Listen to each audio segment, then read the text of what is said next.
Welcome back to the Creator Spotlight podcast. Today's guest is Andrew Huang. Andrew is a lifelong musician and a creator economy pioneer. Andrew is best known for his YouTube channel, where he's built up an audience of 2.36 million subscribers over the years. And among his many pursuits, he just published his first book last month. This book is how I found him, and it's called Make Your Own Rules. I really enjoyed speaking with Andrew, and I hope you enjoy our conversation. Thank you for listening. To start, give me the little intro for our listeners. Who is Andrew Huang? Well, I am a musician primarily, but I've become most known for making videos about music, which is kind of a funny thing. But yeah, I'm just a very musically interested person. I explore music from a lot of angles, whether it's showing people theory or weird instruments or ways to create songs or produce songs. And then I'm also interested in making musical tools. Like I made an app, I made a plugin, I made a guitar pedal, things like that.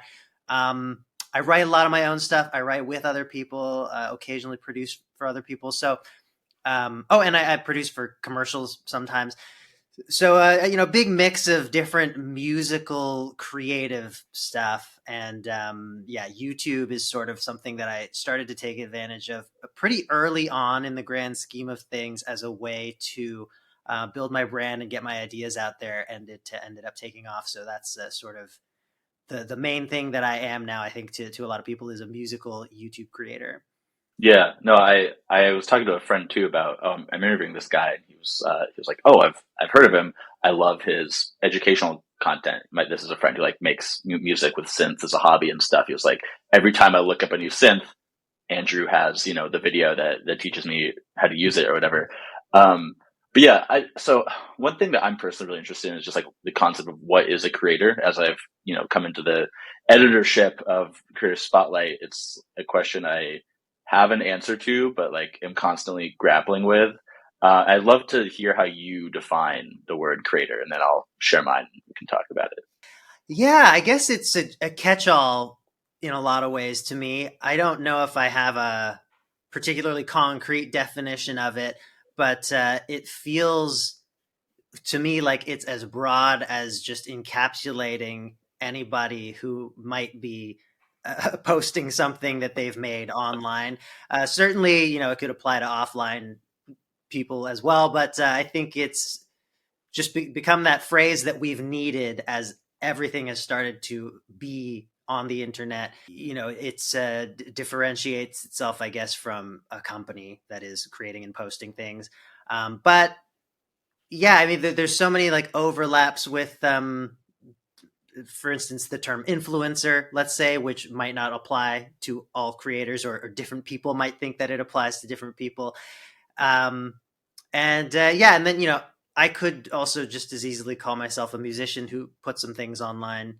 But there's, with everything becoming content now, it's such a strange time to, really be able to like make these kinds of labels work, I think. Yeah, which the word content too is like hand in hand, and like not just as content creator, but I think both of them are kind of have this flattening effect. So my definition of creator that I've been operating under, at least for like the purposes of like, who do I talk to and how do I, frame what they tell me and write about them, is threefold. And it's like, I think these rules are in order of importance, where number one is they're creating content and posting it online consistently. And that online aspect is crucial to my definition. Number two is there's no mediator between them and the audience. There's no a journalist might post content online every day, but if there's an editor at the New York Times editing your work or whatever, I don't think you're a creator. It has to have that like direct audience creator connection. And then number three is monetizing, which could be in a way as simple as like ad revenue, brand partnerships, courses, or like much more vague, like helping your career or whatever. A definition of creator that I was picking up from your book is like the type of person your book is talking to is maybe a creative, maybe they're creating content online, but they don't really know much about business, or they like are afraid to professionalize, or it's something maybe they haven't explored, and not necessarily like it's useful to anybody at any stage of that journey. But there was one passage in particular, there's a few where you're like talking about the process of like, oh, plan, make a schedule, do these things. And it's like, you're teaching things that like I have learned at jobs, like working. In my last job, I was a content marketer. I was like, this is just what I learned at the job, and like, I don't know. I'm not sure if the question. I guess the question there is like, is that what a creator is? In one way, is like a professionalized creative who distributes work online independently. Yeah, I think for, most cases that probably fits. I think the book spoke a bit more broadly because I guess I wanted to speak to artists, which is maybe another word with a lot of overlaps with creator. And yeah, I think the type of person that I imagine getting a lot out of this book is maybe someone who is either earlier on in their journey or at least earlier on in the part of sharing it, publicizing it, trying to build an audience with it. And so, yeah, I mean, I might call someone an artist or a creator if they have not finished or put out any work, but they're exploring it and they're learning. And yeah, so that's where I might expand creator to include amateurs and hobbyists. I also wanted to say it's interesting you brought up journalists because yeah, I feel like we wouldn't consider that type of profession to fall under the label of creator. But it's funny how in today's day and age, I follow a lot of journalists on X, and Mm-hmm. they do have ways that they monetize outside of the publications that they write for, and they do in a way, have personal brands. And in I think a lot of the times with how I engage with online media, I'm seeing more of their personal writings or just their Mm-hmm. tweets than maybe reading entire articles by them. And so it is a funny gray spot there, I Yeah. think, in many fields. No, I think actually that's where it gets. Yeah, I mean, obviously there's so much gray areas. I think creator is like squares and rectangles. Creator is a rectangle word, and then like there's all these different types of squares maybe. But with the journalist thing, it's like yeah, once a journalist has a Substack where there is no mediated connection between them and their audience, then they're a creator in that capacity. I think, but. Anyways, we could talk about this probably for the full hour.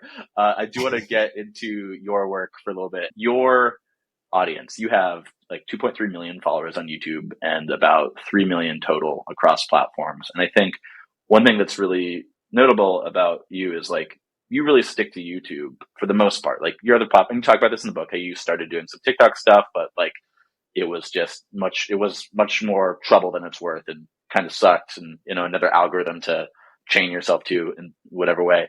So I want to talk about like why you have decided to just be so platform specific instead of, trying to wring every piece of juice out of every other platform. What does it do for you to just be a YouTuber? Yeah, I think that in part it's about what I am interested in creating and the both like what it's like behind the scenes, what it is like to create, say, short form content versus long form content, or in depth content versus surface level content. And then it's also about what that final product is and what it can do for people.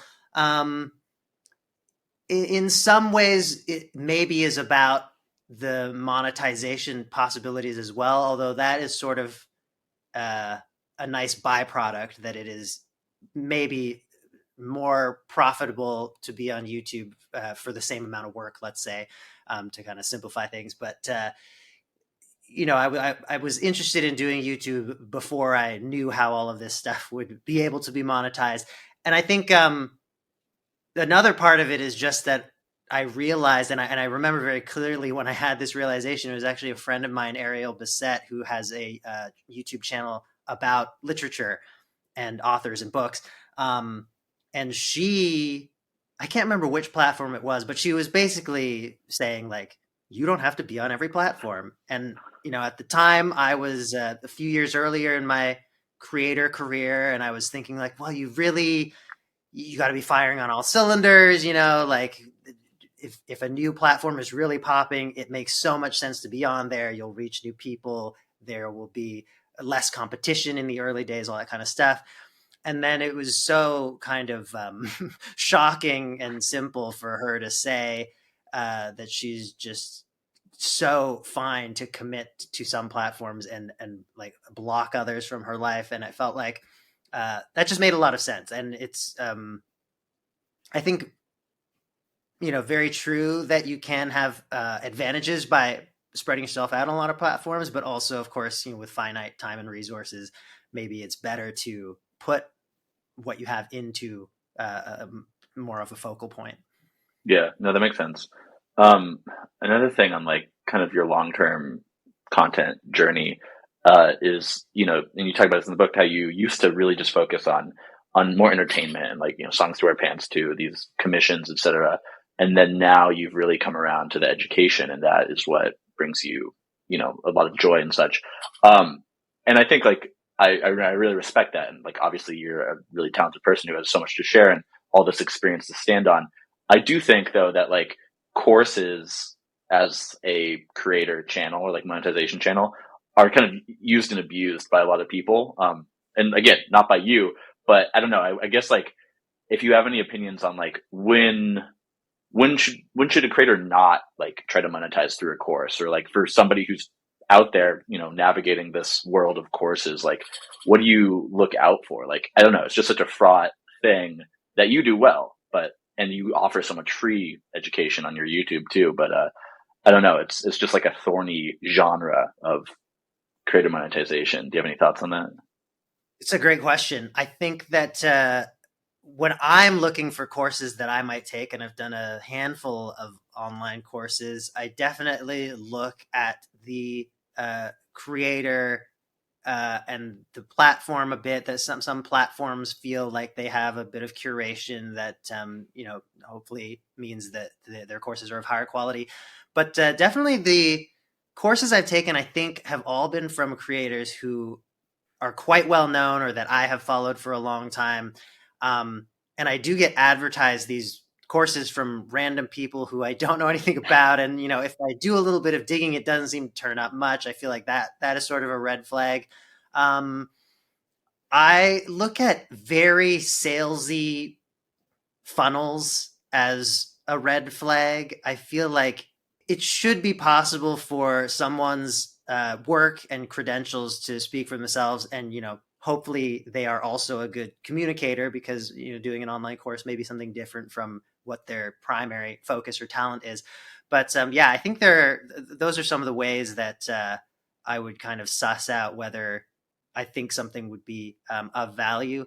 Um, and for creators themselves, deciding if they want to pursue that as one of their revenue streams, I think it's a very open-ended and flexible type of offering. Like it can be fairly small, it can be very niche, very focused on a specific thing. Like there are entire courses about like one synthesizer.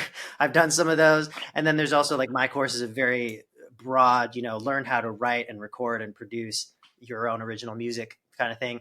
And so I think maybe taking into account like what you feel able to speak on with authority, but also able to pull off, in a way that will be of value for the people who might be interested in taking it.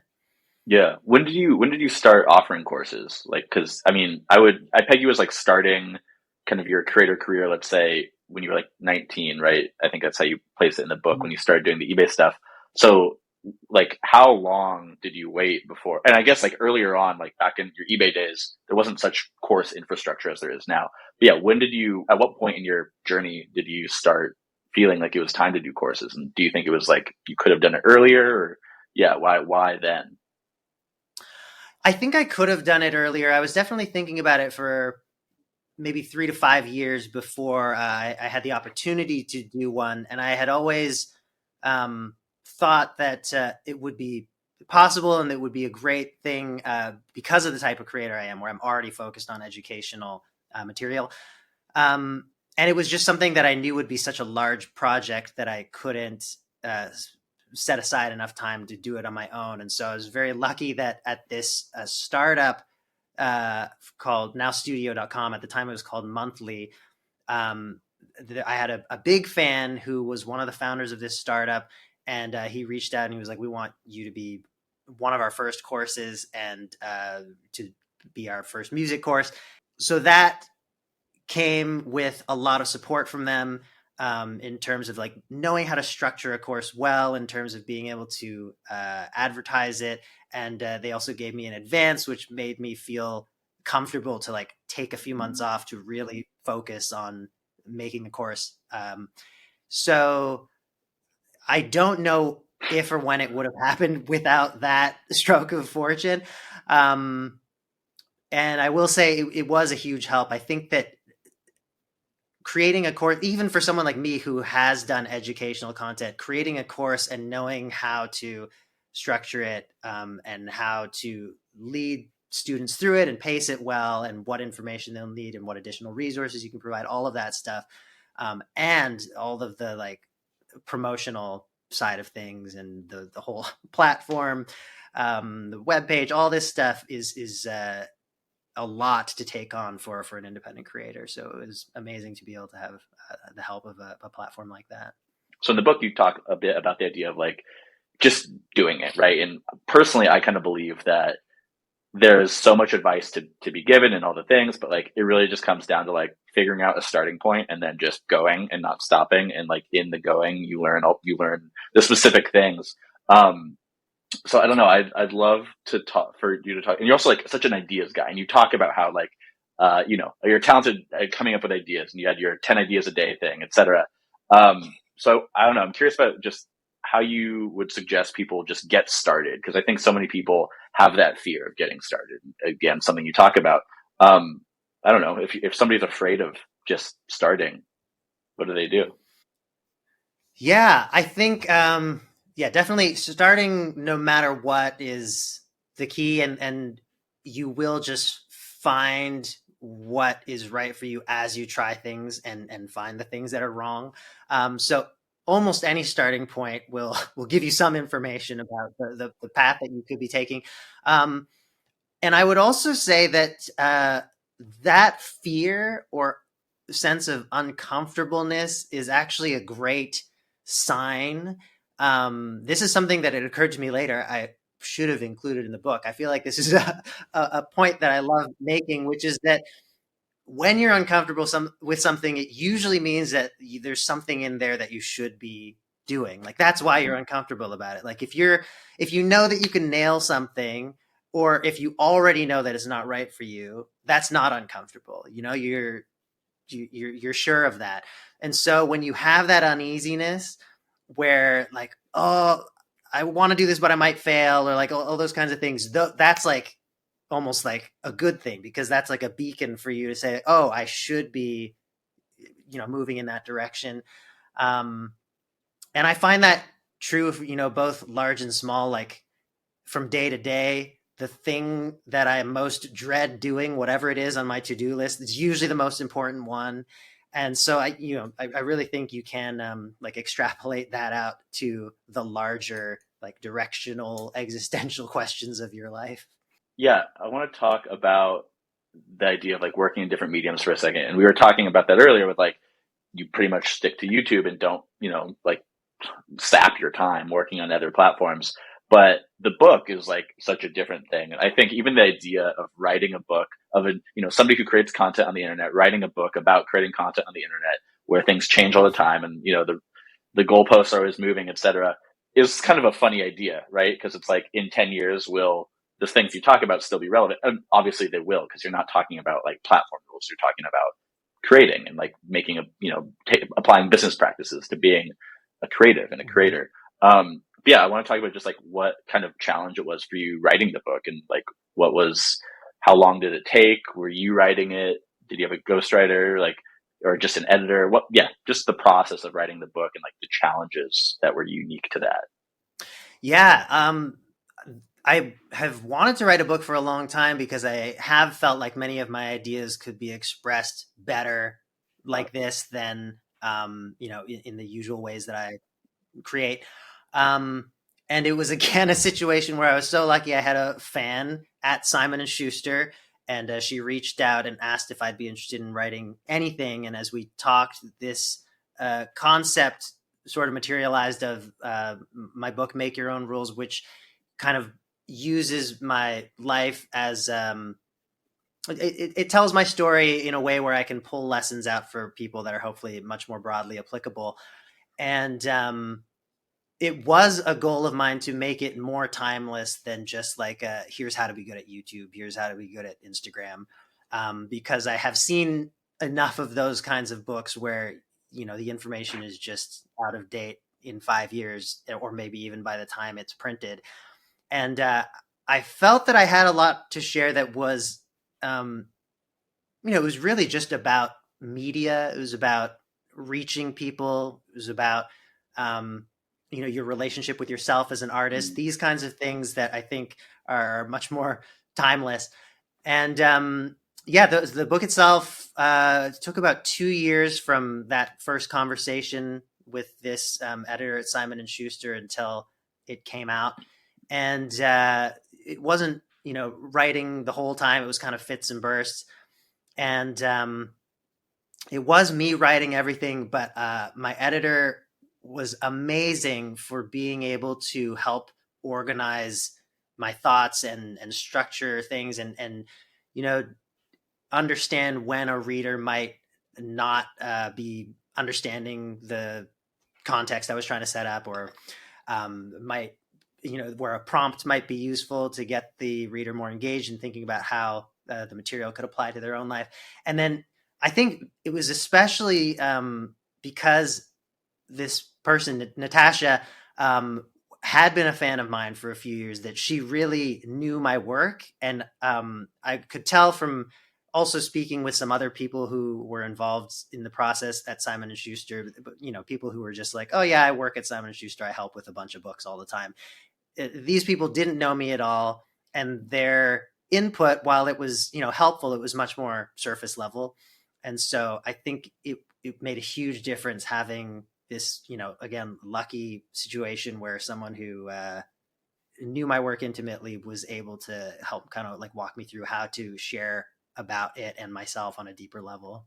Yeah, no, that's awesome. Two questions actually coming out of that. So it was obviously the most like single block of writing you've ever done, though you obviously writings are also part of your practice for like writing the video titles and etc. And you talk about this in the book. You give like really great writing and copywriting advice in a few places. And I don't know. I'm curious like what it taught you about writing and storytelling. If you brought any of that back to the work you do in your your normal work. Yeah, what did you learn about writing and storytelling through doing it? That's a great question. I think I've done a fair amount of storytelling within my videos. I think I don't know if I learned a ton about storytelling exactly, because it was just a kind of a new way to do some of the things that I had already figured out how to do, like setting up a hook, and like closing the gaps that you open, and giving people that payoff, or knowing where you want to um, build some anticipation, things like that. I think those kinds of things are so connected to all different kinds of mediums. They happen in video making, they happen in music writing. Um, so yeah, that part it was fun to be able to play with. Like I loved ending a chapter on a bit of a question or a cliffhanger, that kind of thing. Um, but it was definitely cool to get to know this kind of deeper writing process. Like I'm a big journaler, and I write lyrics, but doing something where you're like really trying to structure big ideas, and trying to, in some places in the book at least, create a compelling argument for a certain point of view. Um, it was definitely challenging, but also enjoyable, and I guess I got to know what it was like to be comfortable with like really rough drafts, while at the same time be surprised by some of the things that were just fine on the first pass. Like I guess not having any experience as an author, I pictured a lot of editing being like this line by line thing, um, with just a lot of massaging of the text, which of course happened in parts of it. But then there would be other times where it was like, oh, this whole like 3 pages just needed like a little grammar correction somewhere, and then it like sailed all the way through to the final product. So it's interesting that sometimes, you just get a really lucid thought down, or some ideas are simpler to communicate. And other times you're really kind of like trying things out and adjusting the amount of detail or the phrasing or the pacing or all these kinds of things to really nail it. And it's never exactly predictable when those will be. What kind of advice would you give people about like bringing people into your process when you are the brand? At this point, I recommend people do it as early as possible. Hopefully you are not an awful judge of character, because, you can, involving the wrong people, which I've only done kind of to small amounts on individual projects. I think we can all imagine how that can make things worse. But it's been very consistent with me with finding people that I can delegate things to or collaborate with, finding people who are much stronger than me in certain areas. It's only made things easier or better. And I think that I wanted to be very transparent about that in the book, because I think it's easy to kind of look at anyone out there who is, doing a thing that's interesting to you, anyone you're following, anyone who's successful, that it seems like it's just them. And, like Beyonce is just writing songs, recording them, putting it out in the world. But of course, in her case, there's like hundreds of people around her to help support. And I think that it's just something so important for any creator, as they're growing, like for their mental health and for the quality of what they're creating, and the opportunities that they will be able to take. I don't know, it's probably unique to every person which ways they can expand best or first, but it's definitely worth considering and exploring, I think, from as early as you feel you're able. Like, I think I said this in the book, like before even like upgrading any gear or anything like that, if I could start all again, I would like get the bare minimum and then see who I could work with, rather than trying to do so much on my own. Yeah, which was good advice. And I wrote down this quote around the same area, maybe the same page. It's on, was it page 253? You said, as a creator, I'm always working with a finite resource, myself. And then down the page, you say, I fully accept the fact that there's a certain size my business and audience can't grow beyond if I want to continue to do what's authentic to me. And that made me think of like a term to describe that, which is like the authenticity ceiling. And I always think like when people are, when you hire a social person to work on your brand, which anyone who's operating at a level like you does, and you talk about this and how it was like you kind of grappled with revealing that and talking about that. How do you navigate like the edge of that authenticity ceiling and like get yourself out there without the pigment fading too much? Yeah, well, first of all, I love that term and that paint analogy. I feel like, authenticity ceiling will become something that I use. um I think that, I personally just feel like compelled, almost like a responsibility, to be authentic. And I'm sure, it has roots somewhere in the way that I grew up, and my priorities there. But like, I think almost to a fault sometimes I'm wanting to pull the curtain back and be transparent with my audience, be like, look, I'm just like a guy, I'm making stuff, I'm putting it online, like that's all it is. And there's nothing like magical or elevated necessarily about it, because we can all pretty much access these kinds of tools.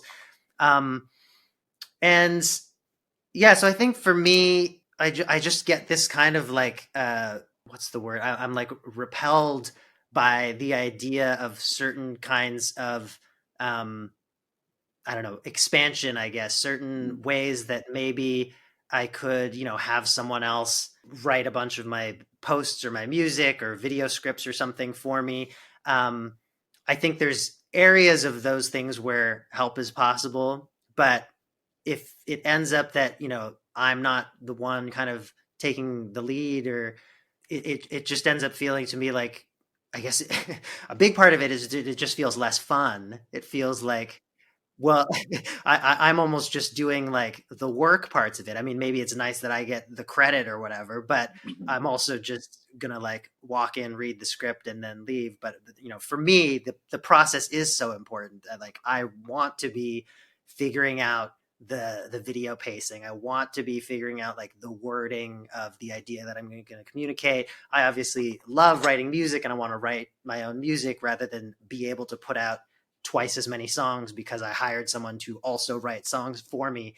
So I think, yeah, there's just something about me that can't, it almost, I'll say this, in terms of like making music with other people and the way that credit is sometimes handled or like obscured, it feels very strange to me. And it's almost like, this is a bit of a heavy-handed way to say it maybe, but it's almost like a matter of justice in terms of like, if you get a ghostwriter, I almost feel like that shouldn't be allowed. Like, it feels wrong. Um, and I don't know how exactly to like, where we land with that, how we grapple with Mhm. that. But it's something that I can't like really bring myself to do. I want, I'd rather make it a collaboration, even if it's with Yeah. someone who like doesn't have a following or whatever. No, I really respect that about you. And you're talking about like maybe it's the way you grew up, et cetera. And like I grew up on a small organic farm, and like at one point my dad went and worked on a bigger, more corporate. He kind of like built a new farm for like a bigger farming company, and he quit after a year because he hated it. And so I've it's kind of instilled in me that like certain types of companies scale, software companies scale, et cetera. There's all these things, but like not everything should scale. And I think it's like obviously capitalism, et cetera. You got to make a living. You want to have more and more money, et cetera. So that's what scale is about. You try to scale a business to make more money. But I think it's like core to your brand that it is like you talk about the process and it is about you. And like, yeah, you're right. There is this sense of justice where you like shouldn't scale that. But something you touched on, I want to go back to is this idea about like your responsibility to your audience. Because I think that like, it's like how you talk about even if you think you're not doing branding, you are. It's the same thing with like, oh, if you don't vote for something, you are voting by not voting, et cetera. That kind of thing. I think that creators generally have a responsibility to their audiences, and it obviously varies from person to person. But yeah, I'd love to hear you talk about how you conceptualize your responsibility to your audience. Yeah, I think that there's a responsibility to be authentic, I guess, is the main thing. And I was about to say honest, which I do believe, but I also immediately thought of my space time project where I think there is a role in the world for satire. And so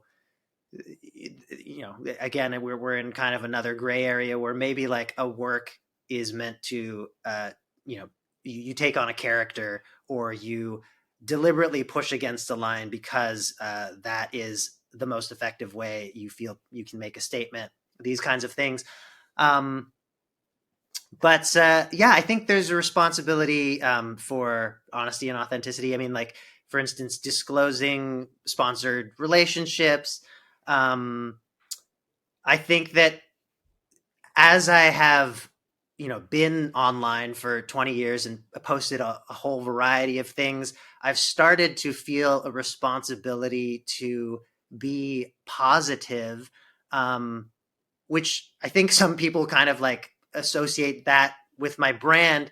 Um, but I mean it more as like, I've seen so many times, whether it's something I posted or something someone else posted, where the repercussions, the way that it makes viewers or readers feel, is not worth whatever perhaps authentic thing you may have wanted to express in a moment. And so I think I've thought about that more and more as I've gotten older, I guess, or as I've done more different kinds of posting, like thinking about, in my response to something or the way that I choose to present something, these will have effects. And maybe I do not want to be the kind of person who, I mean, just to take a very simple example, like the kind of person who's going to be a downer. Like if there's some pop culture thing that happens and I post like this negative hot take on it, I mean, great for engagement, but, and even if it is my genuine opinion, like maybe it's not worth sharing. Maybe it doesn't need to be out there. Maybe, you know, other people don't also need to feel my ire or whatever. So I think about that. I think maybe as a big part of the responsibility that a public figure might have. Yeah. No, that's good. That last bit you said too reminded me of like the idea of restaurant reviews. Like I think I have this, to me it's common knowledge, common sense. Like you don't want to review a restaurant, go on Yelp, Google reviews, whatever. If you had like a terrible meal, you don't review them. You only review them if you had a great meal, because it's like you don't want to, push this small business down or whatever. And yeah, I don't know, it's good to put positive stuff on the world. I want to go back to space time for a second though. I Mm-hmm. was really interested when I was reading about it. I hadn't watched it, and then I watched some of it this morning. And I watched the one with Liftoff, which that song, I really like that song. I watched the a couple more in the middle, and I watched the last two. And it's amazing. It's like this visionary produced thing, and like you were talking about being honest. Like there's nothing dishonest about it. It's just like I was surprised when you said that people like actually thought you went to space, which is like a question of media literacy and like other things. But anyways, I just kind of want to ramble about Space Time for a bit. The way you were talking about it made me think of like classic rock operas, right? Which are like so frequently like critically misaligned or misunderstood at the time, and then cult following later. And like there's the social commentary. And I was like, I just loved what you did with like the fake apology video, the fake I'm retiring video, and this like social media commentary. And again, it's like there's so much to unpack, and I think it's just like a rock opera. So I don't know. I just want to talk about that for a second. What was like your vision? What was the commentary aspect? How like looking back on it now, because I don't know how long ago that was. Yeah, tell me about what it was like. 2021. Yeah, actually, it was either 2020 or 2021. Yeah, but I think it was so fun to do, and I would absolutely do it all over again. I think if I did do it all over again, I might try to find ways that I could um, like make some of the commentary more obvious. Some of it already to me felt like it was really on the nose, but I think the otherworldliness of the project overshadowed that. And so, yeah, I think finding ways to drive home those points about like the performative nature of social media and just kind of like poking fun of all these tropes that we have. I think, yeah, it's something that I needed to explore, and I wish that aspect of it would have landed better. But I think a lot of the rest of it did go as well as I hoped. Like for the maybe I don't know half say of my regular audience who really loved it, I think it was something special that kind of opened up some minds about what online content could be. That hopefully was inspiring, and yeah, it was just something that I wanted to try to. I think I do this in my music much more than my videos, but creating new formats, creating things where when people experience them, they're like, oh, I didn't know a song could be like this. I didn't know a video or a series or like a combined multiple platform thing could work like this. So that was a big part of what compelled me to take it on. Yeah, which is what you're all about, experimenting with formats. Yeah, so audience, and it was interesting, like thinking about how you said like about half of your audience got it, about half didn't, maybe. And when you have 2 million plus people in your audience, like that's going to happen, right? So, I want to ask, like, what do you know about your audience, and how have you gained that knowledge? Like, can you describe in one sentence who is your audience, or is it too complicated? I don't know that I could describe the folks in my audience in one sentence because it's, uh, I mean, in some ways it's changed over the years. I think some people have grown with me, but also the types of content I've done over the years have attracted different types of people. But I've always been pleasantly surprised at the diversity in my audience. There are like 10-year-old kids, and there are 60-year-old people, and there are all races. And I'm definitely with when the music technology started to come into play, it started to skew a little more male, which, there's a bunch of issues that we could get into on that side of things. But it's always been like lots of different people. Every once in a while, I'll ask on social media about what people's other interests or jobs are, things like that. And there are like neuroscientists and gardeners and painters and students and um, dentists. Like it's just all different kinds of people, and I love that. And I guess something that surprised me one time when I did one of these polls, half of the people said that they didn't make music themselves, so they're just people who either they're fans of my music or they're interested in what music is like to create. And so yeah, that was interesting to me, that it's just people who have some interest in music, even though I think a lot of my content is so musician focused. Mm-hmm. But yeah, a Yeah. big range of people. In my last newsletter, I ran a poll like, do you consider yourself a creator? Yes, no, I don't know. And only half the people said yes, which kind of shocked me. Next question. I know that you're not as focused on growth anymore, and like kind of a luxury. You've got you've got a big audience already. You put that time in. But when you were more focused on growth, what were a couple of the things that worked the best that, like, somebody listening to this could apply to grow their audience today?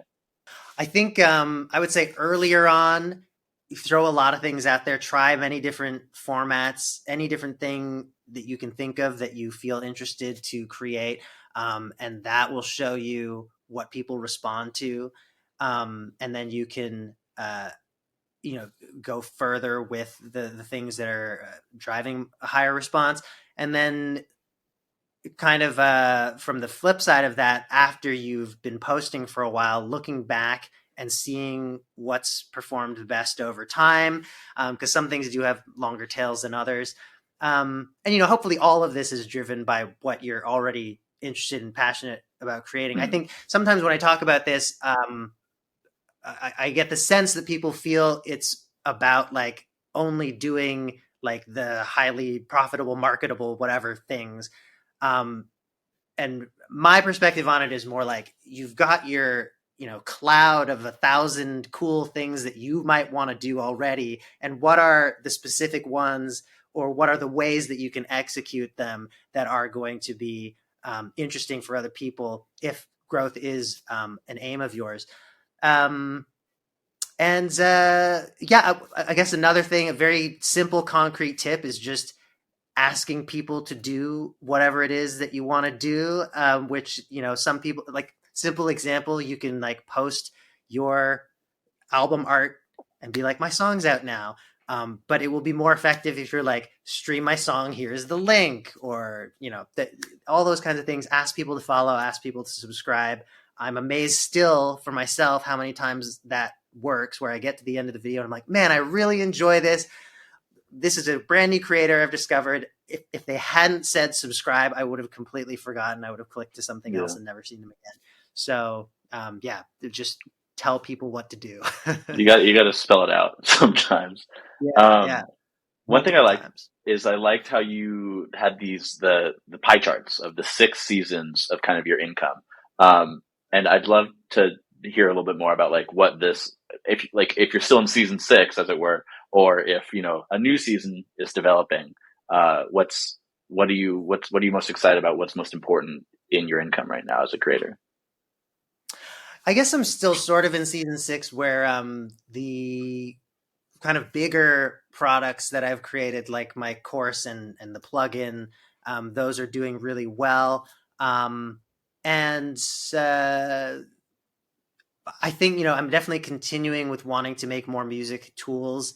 They're just so fun to work with, and they feel like a way that I can, like my videos are all about education and hopefully empowering people to create. And I think that when I make a really great tool, that is something that will, save a bunch of people time or inspire a lot of people in their actual process, which I think is really cool. And to answer about where things are going, it's kind of murky, but I'm trying to find what ways of working or what formats of content will work if I am going to try to spend even more of my time focusing on just music rather than thinking about what the most viral video idea will be, or like trying to have a social post once per day or whatever. So if I can like chill on that and um, spend even less of my time editing, these kinds of things, and just as much of my time as I can on just like writing and producing songs. What is it going to be like, and will it work at all to just, I don't know, have a bunch of people filming me at certain times, or have like a one button, all my cameras are on and I just do whatever I do for a full day and terabytes of data are generated, or I don't know. So that's kind of like where my mindset is, but I don't Yeah, have answers yet. that's the big brother style. Yeah. One question, you don't have to answer this if you're not comfortable with it, but I'm curious from your all your like commercial partnerships you've done and like commercial commissions, is there one that was like the most lucrative or the most fun? Can you share like a favorite or like best deal you ever got, best sync as it were? There were a couple that were, I guess when I think of like the most lucrative ones, they were like a little bit above the others, and they were just because of the, so one was for the Google Chromebook, and it was also a fun video to do. They brought me to LA, and I kind of like went around the city to record things with the Chromebook and make music that way. Um, I think the one that comes to mind as feeling like the coolest though was the one I did for Volvo, which was also like a pretty good paycheck, but it felt cool to do a car commercial, I guess. I think Volvo is a great car brand, but also the way that we did it just felt like I got to create a piece of music that I just genuinely love, aside from how it was made or what it was for, because they gave me a bunch of like dancey electro banger type of things, and they were like, could you make something that goes this hard but with like sounds from a Volvo? And me and my friend Keely, who I brought on to be part of it, was yeah, she was great to work with, and we came up with this really fun track. So that one has stands out to me. Yeah. Yeah, no, that's like the Google one made me laugh because you've got your story and I watched the video as well about turning down the YouTube job, and I have to imagine that the commission for that probably maybe didn't equal what that yearly salary would have been at YouTube, but it probably approached that. So you got that money out of Google anyways. If you were 19 now, I can't imagine that you'd be selling song commissions on eBay. What would you be doing? That's a great question, and I think I maybe would have taken the Fiverr approach to that same idea. Uh, Another thing I can imagine is that I recently worked with this guy Tom McGovern. He's been blowing up on TikTok and Instagram the last couple years, and it was funny when we first connected and kind of like traded stories. He had a very similar story to mine, but it was like a modern age version of it, where he was posting these reels and TikToks where he was making original songs, and he started taking requests, and then people started paying him to make specific things for them. And I wonder if that might have been a similar path that I would have taken, because I loved that, like the strangeness of like connecting with someone you've never met before on a different part of the planet and writing a song about their life or whatever. Um, yeah, I wonder if it might have gone down that way. Yeah, probably. I might have to interview him after this. That could be a good Oh follow up. yeah, great. Okay, before I cut the recording, now's your chance to plug the book and tell people where to find you. Yes. So, Make Your Own Rules is the title of my book, and it's available at andrewhuang.com/book, or all the usual book retailers, audiobook platforms. And yeah, if you want to find me on YouTube, just type in my name, Andrew Huang, Huang. Nice.